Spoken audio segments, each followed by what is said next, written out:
Un simple homme qui ne montrait aucune hostilité apparente était en fait le véritable monstre pour l'avoir scarifié d'une telle manière. Tanjiro et Obanai poursuivent leur assaut contre Muzan, alors qu'il ne reste que 40 minutes avant l'aube. Muzan s'acharne et tente de s'échapper en piétinant les cadavres des tueurs de démons qu'il a massacrés. Cela rend Tanjiro furieux et il lance plusieurs lames du soleil sur Muzan qui les dévie, en se disant que se faire poignarder est désormais plus dangereux pour lui que de se faire taillader. Obanai poignarde Muzan dans le cou par derrière, ce qui pousse ce dernier à utiliser des fouets vertébraux. Ils sont arrêtés par Tanjiro qui tente de donner à Obanai une paire de talismans de Yushiro, afin qu'ils puissent partager la vision du corbeau Kaburamaru. Bien que Muzan les blesse tous les deux pour bloquer leurs efforts, Kaburamaru réussit à apporter les talismans, permettant à Obanai de se battre en bien meilleures conditions. Muzan cède peu à peu à la panique, car il est à bout de souffle et ses forces atteignent un niveau critique. Les attaques de Tanjiro et d'Obanai accentuent la pression sur Muzan, qui, à 35 minutes de l'aube, juge inutile de continuer le combat.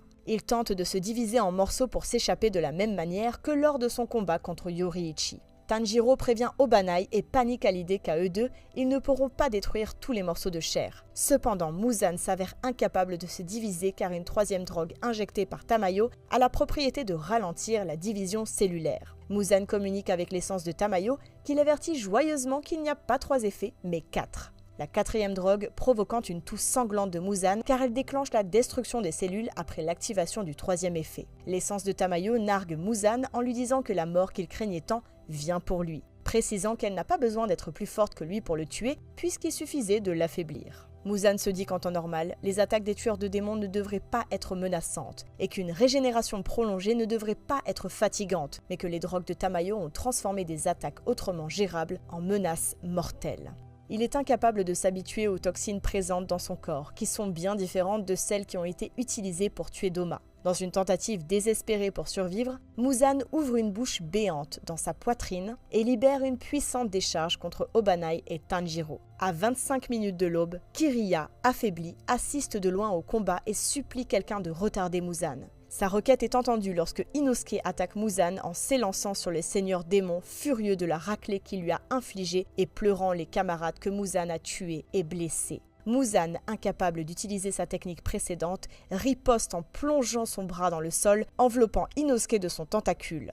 Inosuke est sauvé par l'intervention opportune de Zenitsu qui lui apprend que Tanjiro est toujours en vie, suppliant ce dernier de rester en vie pour le bien de Nezuko. Muzan balance son bras sur Zenitsu, le faisant s'écraser contre un bâtiment, mais il est sauvé par Inosuke qui poignarde son bras avant d'être balayé par un autre coup. Muzan est très fatigué et irrité par les deux garçons qui continuent à se lever pour le combattre. Inosuke et Zenitsu continuent leur assaut sur Muzan, ce dernier utilisant son souffle de la foudre, 7e mouvement, dieu du feu céleste, et réussissant à taillader Muzan, mais les dégâts sont minimes. Inosuke continue d'attaquer Muzan avec ses techniques, forçant le seigneur démon à utiliser son onde de choc une fois de plus. Avant que Muzan ne puisse attaquer Inosuke, Tanjiro se rétablit et déclenche des techniques successives du souffle du soleil.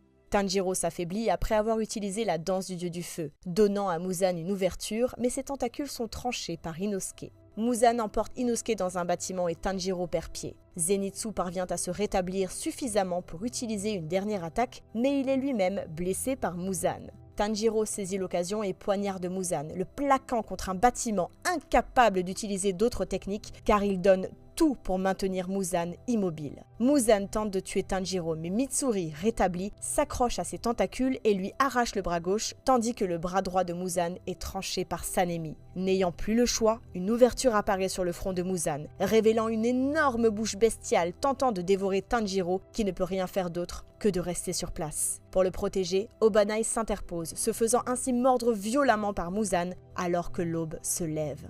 Muzan panique à la vue du soleil et déclenche désespérément une puissante onde de choc, catapultant ses assaillants au loin, mis à part Tanjiro qui perd son bras gauche, mais reste fermement sur place en essayant de faire virer sa lame au rouge. La lame se transforme, blessant Muzan. En réponse à la menace du soleil, Muzan grossit, adoptant une forme de bébé démoniaque qui absorbe Tanjiro. Alors que Muzan tente de se mettre à l'ombre, des hordes de pourfendeurs de démons lui barrent la route en lui lançant des étagères et des véhicules entre lesquels il essaie de se frayer un chemin. Il est bientôt bloqué par un autre groupe de tueurs de démons qui pousse un bus sur lui pour l'empêcher de s'échapper. Muzan commence bientôt à brûler sous l'effet du soleil, ce qui l'oblige à se battre pour survivre. Alors que Muzan est sur le point de surmonter les tueurs de rang inférieur, Sanemi apparaît et lui tranche le bras droit.